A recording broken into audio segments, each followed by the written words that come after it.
Jeannie Buss is kind of, I don't know if she's been under heat. It's kind of hard to put somebody under heat who's not putting out certain energy. Are the Lakers Clutch Sports? Are they Rob Pelinka, Kobe Bryant? Is this the LeBron show? Who's is this the Rambis show? Who's calling shots in LA? That's a complicated question. I mean, they have really given a lot of power to Rob Pelinka. And of course, what goes on behind the scenes is a little bit hard to say. I know that Rob was part of the reason Rob is in the position that he's in is because of Kobe. He was there on Kobe's recommendation to Jeannie. Kobe has remained a big part of the Lakers are a big part of his identity, so he's remained a big part of the franchise from that respect.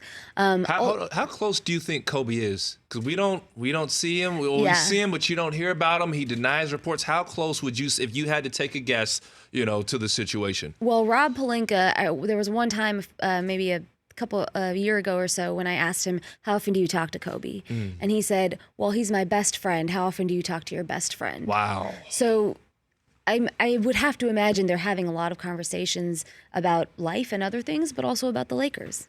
Wow. The great stuff. Wow. That is, Magic Johnson was honored yesterday.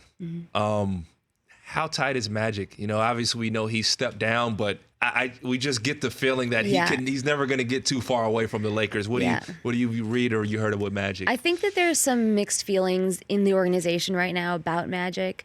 Jeannie talked about it yesterday a little bit. She said, we're going to be fine. She sort of brushed aside the idea that they're having issues because of the way he's been talking about his time working for the organization.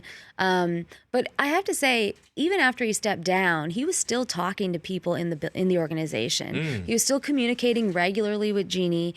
They sort of did like a little social media moment when they had dinner, and then they took a picture and posted it, and Jeannie kind of made fun of the idea that like, oh, everyone's going to be talking about breaking news, had dinner with Magic.